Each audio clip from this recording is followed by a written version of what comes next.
Hi, പഴം കൊണ്ടൊരു ഉണ്ടയാണ് നമ്മളിന്ന് ഉണ്ടാക്കി കാണിക്കുന്നത്.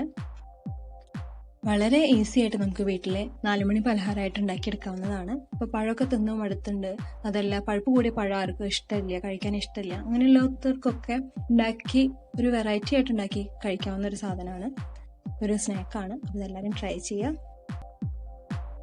ഇതിനു മുന്നേ ഈ ചാനൽ ഇതുവരെ സബ്സ്ക്രൈബ് ചെയ്യാത്തവർ സബ്സ്ക്രൈബ് ചെയ്യുക. പുതിയ റെസിപ്പികളുടെ നോട്ടിഫിക്കേഷൻ കിട്ടുന്നതിനായിട്ട് ബെല്ലൈക്കൺ ഒന്ന് ക്ലിക്ക് ചെയ്യുക. അതേപോലെ നിങ്ങൾക്ക് ഇഷ്ടപ്പെടുകയാണെന്നുണ്ടെങ്കിൽ അതൊന്ന് അറിയിക്കുക, ലൈക്ക് അടിച്ചിട്ട്. ഇഷ്ടപ്പെട്ടില്ലെങ്കിൽ അതും നമുക്ക് അറിയിക്കുക. അതിൻ്റെ ഇടയിൽ ഡിസ്ലൈക്കിനുള്ള ഓപ്ഷൻ ഉണ്ട്. കമൻസ് ഉണ്ടെങ്കിൽ അതും പറയാം. ആവശ്യമായിട്ടുള്ള സാധനങ്ങൾ: നേന്ത്രപ്പഴം, തേങ്ങ ചിരകിയത്, അരറൂട്ട് ബിസ്ക്കറ്റ്. നേന്ത്രപ്പഴം നമ്മളിവിടെ എടുക്കുന്നത് പഴുപ്പ് കൂടിയ നേന്ത്രപ്പഴമാണ്. നമ്മളെ തൊലിക്കൊക്കെ ഇങ്ങനെ ഒന്ന് കറുത്ത് തുടങ്ങി അങ്ങനെ നന്നായി പഴുത്ത നേന്ത്രപ്പഴമാണ് നമ്മളിവിടെ എടുക്കുന്നത്. എന്താണെന്ന് വെച്ചാൽ നമ്മളിതിൽ വേറെ ഷുഗറോ ഒന്നും ശർക്കരയോ ഒന്നും നമ്മളിതിൽ ആഡ് ചെയ്യണില്ല. നമ്മൾ ആ പഴുപ്പ് കൂടിയ നേന്ത്രപ്പഴം വെച്ചുകൊണ്ട് തന്നെയാണ് നമ്മൾ ഉണ്ടാക്കുന്നത്. അപ്പോൾ അതിൻ്റെ തൊലിയൊക്കെ ഒന്ന് കളഞ്ഞ് വെച്ചിട്ടുണ്ട്. തൊലി കളഞ്ഞ നേന്ത്രപ്പഴം നന്നായി ഒന്ന് ഉടച്ചെടുക്കുക. അതിന് ഫോർക്ക് വെച്ചിട്ടോ കൈ വെച്ചിട്ടോ നമ്മളത് നന്നായി ഒന്ന് ഉടച്ചെടുക്കുക. മിക്സിയിലൊന്നും അടിക്കണ്ട, അതായത് ജസ്റ്റ് ഒന്ന് ഫോർക്ക് വെച്ചിട്ട്, എന്നാൽ ചെറിയൊരു കഷ്ണങ്ങളായാലും കുഴപ്പമില്ല. അപ്പോൾ ഫോർക്ക് വെച്ചിട്ടോ കൈ വെച്ചിട്ടോ നന്നായി പഴം ഉടച്ചെടുക്കുക.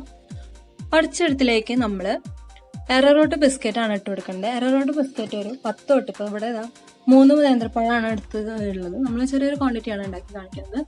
അതിലേക്ക് നമ്മൾ 10 തൊട്ട് 12 ബിസ്ക്കറ്റ് വരെ, അതായത് നമുക്കിപ്പോൾ ടേസ്റ്റ് കൂടുതൽ വേണമെന്നുണ്ടെങ്കിൽ നമുക്ക് കൂടുതലിടാം.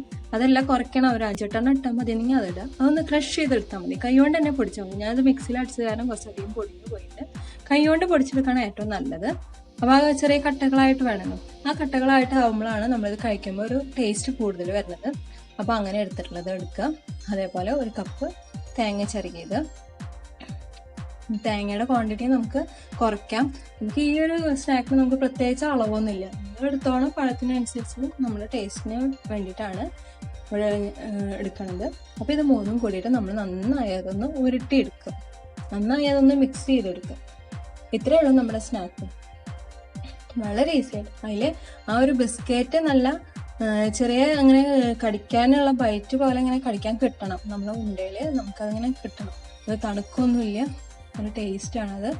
നമ്മളെല്ലാവരും വീട്ടിലൊന്ന് പരീക്ഷിച്ച് നോക്കേണ്ട ഒരു സ്നാക്കാണ്. അതും ഈസി ആയിട്ട് നമുക്ക് വീട്ടിൽ ഇപ്പോൾ ആർക്ക് വേണമെങ്കിലും ഇത് ഉണ്ടാക്കി വെക്കാം. ചെറിയ കുട്ടികൾക്കായാലും ആർക്കായാലും. ഇപ്പോൾ ഒരു നേരത്തെ നമുക്കൊരു വെറൈറ്റി ആയിട്ടൊന്ന് കഴിക്കണം, പഴം തിന്നും അടുത്തു വേറെ എന്തെങ്കിലും കഴിക്കണം എന്നുള്ളവർക്കൊക്കെ ഇത് ഉണ്ടാക്കി നോക്കാം. അപ്പോൾ ഇതാ ഇവിടെ ബോളുകളാക്കി വെച്ചിട്ടുണ്ട്. ഇനി നമ്മൾ ഈ ബോളുകൾ ഇങ്ങനെ തന്നെ വേണമെങ്കിൽ കഴിക്കാം. നമുക്ക് ആ ഒരു ടേസ്റ്റ് ഉണ്ടാവും. ഇനി അതിനൊരു കവർ ചെയ്യണ പോലെ, ഒരു കോട്ടിങ് കൊടുക്കണ പോലെ നമ്മൾ അതിന് വേണ്ടിയിട്ട് ബിസ്ക്കറ്റ് നന്നായി നൈസായിട്ട് പൊടിച്ചിട്ടുള്ള ബിസ്ക്കറ്റിൻ്റെ പൊടിയിലേക്ക് ഒന്ന് ഇട്ടിട്ട് അതൊന്ന് കോട്ട് ചെയ്തെടുക്കുകയാണ് ചെയ്യുന്നത്. അപ്പോൾ ആ ഒരു നമ്മൾ വായിൽ വെക്കുമ്പോൾ തന്നെ നമുക്ക് ആ ഒരു ബിസ്ക്കറ്റിൻ്റെ ഒരു ടേസ്റ്റ് വരുമല്ലോ. പിന്നെ നമ്മൾ എടുക്കുമ്പോൾ കയ്യിൽ ഒട്ടിപ്പിടിക്കില്ല, അങ്ങനെയൊക്കെ ഉണ്ട്. അല്ലെങ്കിൽ നമ്മളിപ്പം പഴം വെറുതെ ഒറ്റിയുണ്ടെങ്കിൽ കയ്യിൽ ഒട്ടിപ്പിടിക്കുമ്പോൾ കഴിക്കാൻ ഇഷ്ടമുണ്ടാവില്ല ചിലർക്കൊക്കെ. അപ്പോൾ അതാ നമ്മുടെ പഴം ഉണ്ട റെഡി. എന്നാൽ വെറൈറ്റി ആയിട്ടുള്ളൊരു, നമുക്ക് എല്ലാവർക്കും വായിൽ വെക്കുമ്പോൾ തന്നെ നമുക്ക് ആ ഒരു ബിസ്ക്കറ്റിന്റെ ഒരു ടേസ്റ്റും പഴവും തേങ്ങയും കൂടിയും കഴിക്കുമ്പോൾ ഒരു വെറൈറ്റി ആയിട്ടുള്ള ഒരു ടേസ്റ്റാണ്. എല്ലാവരും പരീക്ഷിച്ച് നോക്കുക. Okay, by.